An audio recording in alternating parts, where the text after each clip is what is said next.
This is Professor Derf Seitz. This Java tutorial demonstrates for loops, which are a Java repetition structure.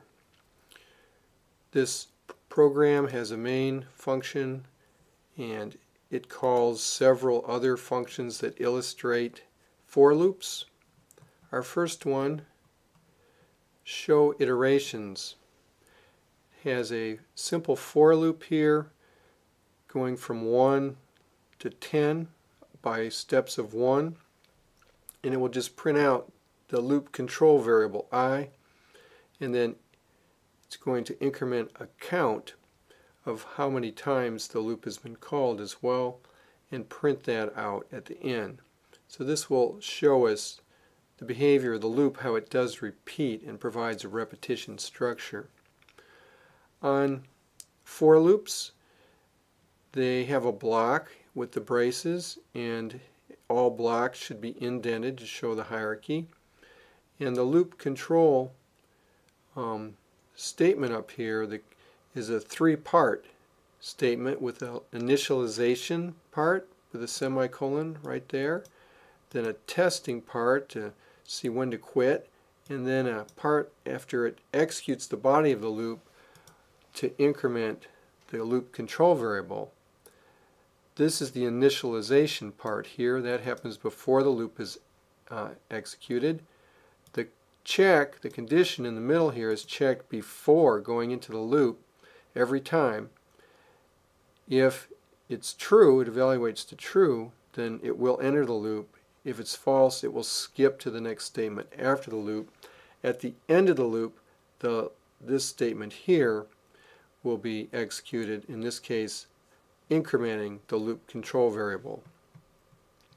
Our next example converts a binary number to a decimal equivalent. We have a string form version of a binary number. Binary numbers are ones and zeros, and it's base 2, so that's the 1's position, the 2's position, the 4's place, the 8's place. Just like base 10, you have the 1's, the 10's, the hundreds, thousands. And this program has a for loop in here that will start with the control variable at 0. It will go all the way up through the length of the string, less than that, because the length strings, their characters are 0 relative. And inside the body of the loop, it will use the char at function of the string, passing in the index to look at the character at that spot, starting at 0 and going through the string. And if the character is a 1, then it's going to take this decimal number, which is initialized as 0, and add to it 2 to a power, 2 to the power, which will then be initialized to the length of the binary number -1, and it's decremented each time because we're starting with the first character on the left, which is the higher powers, and then they go down powers like that. So this should convert it to a decimal equivalent, and we see the purpose of the loop here is to go through the characters one at a time of the string from left to right. Our next loop validates a binary number. In this case, we take this number as input.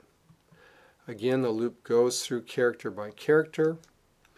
It gets the character at the position of the index I, and then checks to see if it's not a 1 and it's not a 0 character, then it's invalid, and it prints out a message, and it checks every character in the loop, and when it's all done, it reports that it's valid down here. If it was invalid, it returns from the function right there, that return statement, which takes you out of the entire function, bypassing everything else. Here is a reverse string function. We have a string, in this case the alphabet, and we're going to reverse it. We're going to reverse it by going through a loop starting at our our loop control variable I will start at the length of the string -1, which is the last character of the string. And as long as I is greater than or equal to 0, we'll keep going. And after each iteration, we'll decrease I by 1. So we'll be going from the tail end of the string down this way with a loop. And then we'll be taking this reversed string that starts at nothing and building it up with the characters. The last one becomes the first one, and it will reverse the string by going backwards through this string. And that's the purpose of this decrement of the control variable here. Multiples, we have a number 5 and a max 100. We're going to print out those numbers, and then in our loop we start at number, and as long as we're less than or equal to max, in our increment operator that happens after each iteration, we add number to I, thus getting multiples of I. It'll be 5 and then 10 and then 15. So you can see that you don't have to increment by 1, you can increment by some other fixed amount or variable amount. Max area. Here's a little problem. We have a length of a fence, and we want to construct a rectangle that will enclose some area and maximize that area. We can assume that the perimeter is an even integer. We start out with the perimeter being 80, and we define the max perimeter length, perimeter minus 2. That would be if we take away 2 for 1 on one end and 1 on another, which is the smallest you can have for a width, and then divide that by 2 would give us the lengths for that maximum perimeter length. We start with the maximum area 0 and the max area length at 0.